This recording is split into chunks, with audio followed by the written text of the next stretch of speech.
Welcome, engineers. My name is Travis IQ, and today I'm going to give you my thoughts on passing EC Council's Certified Network Defender exam, CND.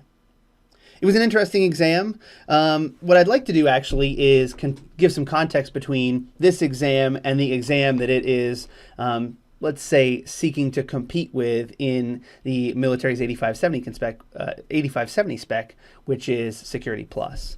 And so if we think about the comparison of these two exams. First of all, you will notice that Security Plus has been around a significant amount of time longer, right? It has even more iterations, 301, 401, 501, and a new Security Plus will be coming out this fall, which I will definitely have information and reviews on.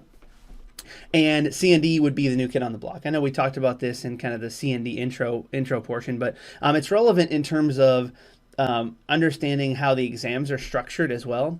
And so if you notice or talk to instructors, people who take these exams regularly, what they will tell you is as the exams evolve, the pools of questions evolve as well, right? It's just like if you had a course or some informational presentation or something like this, or a paper you were writing, right? These things evolve over time, and usually they get better, they improve the quality, diversity, these types of things. So what we usually say is when a first iteration of exam, even if let's say a new Security Plus comes out, the number of questions in the exam pool, so the relative diversity of the pool is smaller, right?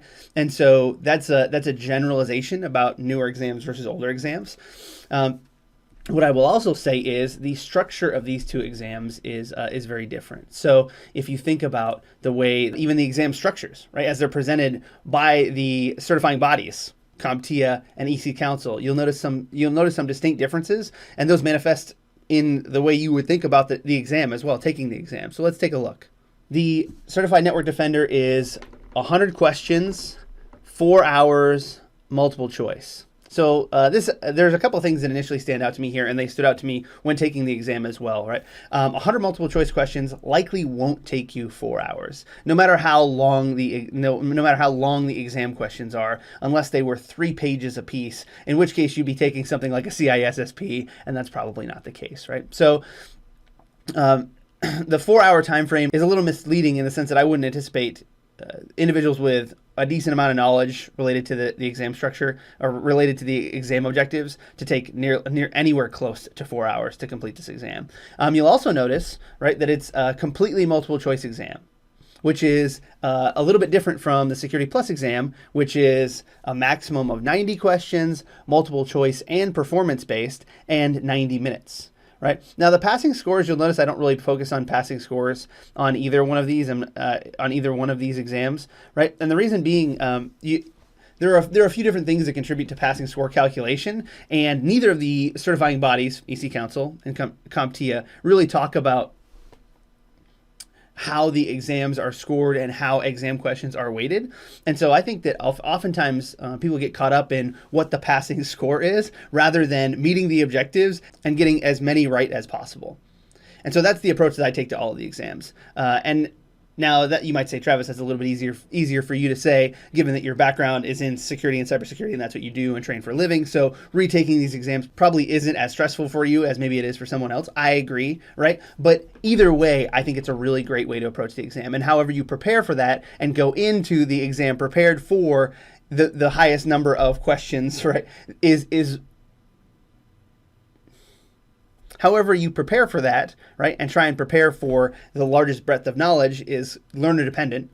And so, I'm more of a hands-on learner. I know a lot of people are flashcard makers or reviewers and rote memorization. It just depends, right? So that being said, I think that that's the best approach to the exam structures because you never know how questions are weighted and really what that 100 to 900 scale, let's say for Security Plus, or what the 60% to 85%, right, range is on any given exam for the CND. So given that, right, I think people focus a little bit too much on what the passing score is and not necessarily how do I meet the exam objectives to the fullest extent that I can and then go in prepared and try and take a quality exam and get a pass, right? The second piece is the exam objective outlines. And so what I wanted to point out here in the outlines, and this relates directly to the certification course, and the exam structure, right, is you'll notice that if you look even for the domains identified by CND versus Security Plus, the domains of testing are more thoroughly identified in the CND exam structure, right, in the CND exam PDF, right, than they are in the Security Plus exam.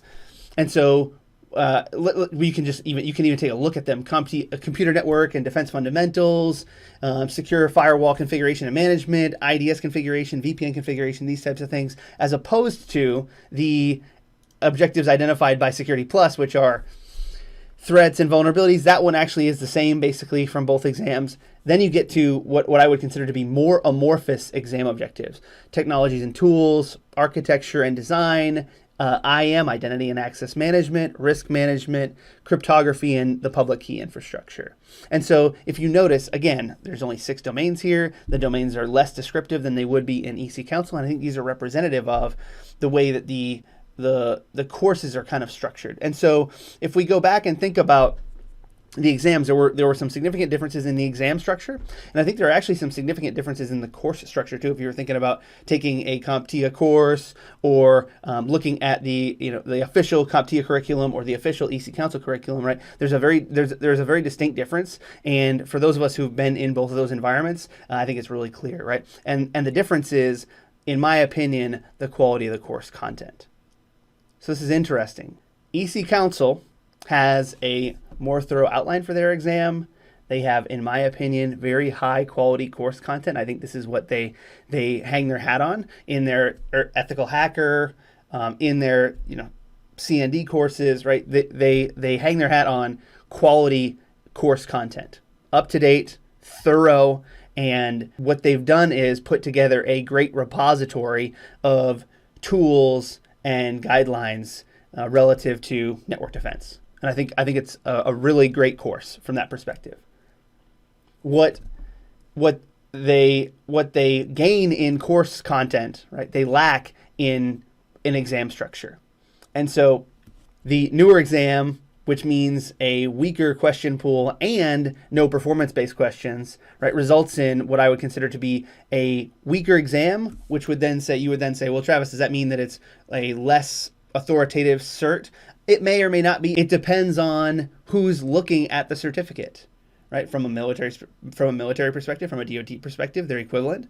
In a hiring situation, one may be preferred over the other, depending upon whether you focus on the course content or whether you focus on how quality the exam is. Yeah, and so if we go back to our Security Plus, we said the exam objectives aren't as well outlined. The course content sometimes can be less thorough than an EC Council exam. And so what you end up with when you look at the exam objectives relative to the exam is a more thorough exam with performance-based questions and multiple choice mixed in. So Travis, what did you think? I thought the exam infrastructure was straightforward. I thought that the exam questions were representative of the material.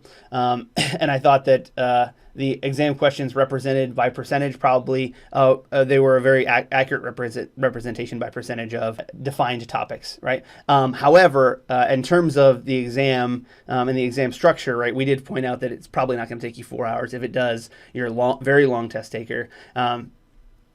It's probably not as high quality an exam relative to the Security Plus exam, given the lack of performance-based. However, the course content and the infrastructure itself is of a higher quality. So there's benefits and drawbacks to both. It just depends on what you see as more beneficial in the current IT environment, where you are in the world, in your career, and these types of things. That being said, as always, engineer, break things, and have fun.